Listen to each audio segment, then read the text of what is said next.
ಈಗಾಗಲೇ ರೆಡಿ ಮಾಡಿದ್ದೀವಿ. 19ನೇ ತಾರೀಕಿನ ಸಂಪುಟದಲ್ಲಿ ಅನುಮೋದನೆ ಪಡ್ಕೊಂಡು ವಿಧಾನ ಪರಿಷತ್ನಲ್ಲಿ ಅನುಮೋದನೆ ಪಡ್ಕೊಂಡು ಜಾರಿ ತರ್ತೀವಿ.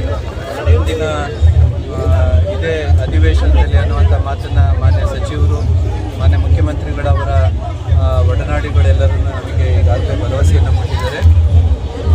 ಕುರಿಗಾರರಿಗೆ ನೈತಿಕ ಶಕ್ತಿ ಬೇಕು, ಕುರಿಗಾರರಿಗೆ ಆತ್ಮಶಕ್ತಿ ಬೇಕು. ಅದು ಕಾನೂನಿಂದ ಮಾತ್ರ ಸಾಧ್ಯ. ಅಂಥ ಕಾನೂನು ಕುರಿಗಾರ ಹಿತರಕ್ಷಣಾ ಕಾಯ್ದೆ ಆಗಿದೆ. ಇದರ ಜೊತೆಗೆ ಕುರಿಗಾರರಿಗೆ ಬೇಕಾದಂತಹ, ಅವರ ಬದುಕಿಗೆ ಬೇಕಾದಂತಹ ಎಲ್ಲ ರೀತಿಯ ಯೋಜನೆಗಳನ್ನು ಸರ್ಕಾರ ತರಬೇಕಾಗಿದೆ.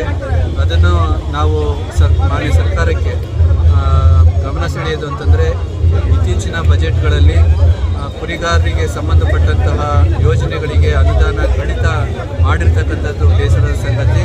ಮುಂದಿನ ಬಜೆಟ್ಗಳಲ್ಲಿ ಕುರಿಗಾರರಿಗೆ ಸಂಬಂಧಪಟ್ಟಂತಹ ಪಶುಸಂಗೋಪನಾ ಇಲಾಖೆಗೆ ಸಂಬಂಧಪಟ್ಟಂತಹ ಕುರಿಗಾರರ ಅಭಿವೃದ್ಧಿ ನಿಗಮಕ್ಕೆ ಸಂಬಂಧಪಟ್ಟಂತಹ ಯೋಜನೆಗಳಿಗೆ ಹೆಚ್ಚಿನ ಅನುದಾನವನ್ನು ಕೊಟ್ಟು ಕುರಿಗಾರರಿಗೆ ಆತ್ಮಶಕ್ತಿಯಾಗಿ ಏನು ದೊಡ್ಡ ಶಕ್ತಿಯಾಗಿ ಸರ್ಕಾರ ನಿಂದಿರಬೇಕು ಅನ್ನುವಂಥ ಮಾತನ್ನು ಹೇಳ್ಕೊಳ್ತೀನಿ.